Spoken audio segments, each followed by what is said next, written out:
Good morning, warriors. Please stand. Please join me with the pledge to the Bible. I pledge allegiance to the Bible, God's holy word. I will make it a lamp unto my feet and a light unto my path. I will hide its words in my heart, that I might not sin against God. Join me in the pledge to the flag. I pledge allegiance to the flag of the United States of America and to the republic for which it stands, one nation, under God, indivisible, with liberty and justice for all. Let's work on some of our sound-offs, things that make school a better place. I think Mrs. Blackshear worked on this yesterday. Etiquette is being gentlemen. God is opposed to the proud. Those who are faithful with little will be faithful with much. He who hates correction, the bigger they are, the harder they fall. Wisdom is more precious than rubies. All right, let's see if we can remember these. This is from a while ago. Go to the ant, you sluggard. Oh yeah, let's try it. You're close. You're on the next one. Go to the ant, you sluggard, and you'll say, consider its ways and be wise. I think I heard one of the fourth graders do that. So let's try it. So repeat after me. Consider its ways and be wise. Consider its ways and be wise. Let's try it. Go to the ant, you sluggard. Consider its ways and be wise. The ant works hard.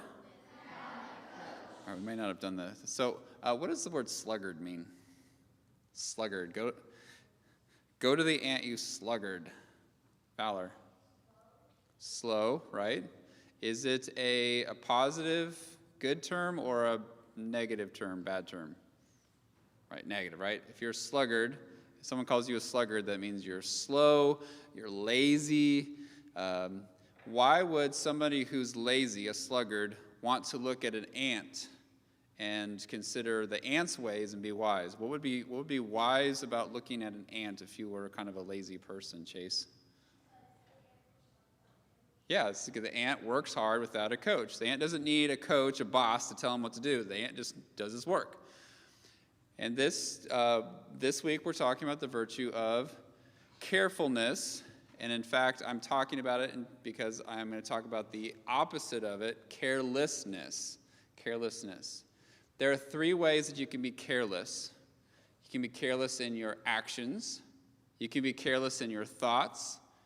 And you can be careless with your words. Yesterday we talked about being careless in your actions. Here at school, rushing through tests, not checking work, being sloppy with your handwriting. There are many ways that we can be careless in our actions. And to be careless means that you're not thinking. You're not being prudent. You're not being wise. You're not thinking ahead. You're just trying to get things done and just rush through things. Today, let's talk about being careless with our words. How can we be careless with our words?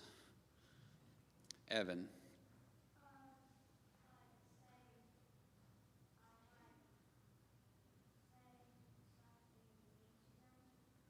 Right, saying something mean to someone. Gianna.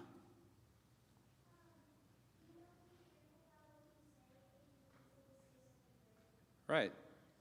If you're not careful, if you're not thinking, if you're not prudent with what's going to come out of your mouth, then anything can come out of your mouth. Unwholesome talk, mean things, words that you regret saying because you didn't take the time to think about it. So being careful with our words means to be thinking, thoughtful. You may have heard your parents or teachers say, think before you say it, or think before you do it. We also have that famous children's song, be careful little eyes, be careful little mouth, what you say. The Bible is calling us to be thoughtful, to be wise. Being careless means that I'm just going to blurt out whatever I want. I'm going to say whatever I want. Whatever comes to mind, I'm just going to say it. And that is not a virtue. That's not being careful. One of the reasons that we can be careful is because of the resurrection power in us. As Christ has redeemed us, he transforms our heart, our mind, and transforms.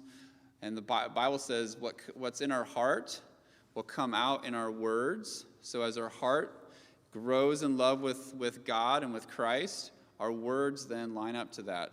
So let's sing about Up from the Grave He Arose.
Go to the ant, you sluggard.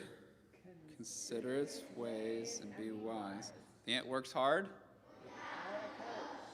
And today we're thinking about our words. And Proverbs talks about that our words need to be thoughtful because our words can bring life or death. We get to choose. And our heart, as our heart grows more in love with Christ, our words then will bring life to one another. But in order to do that, we have to be careful. The Lord be with you.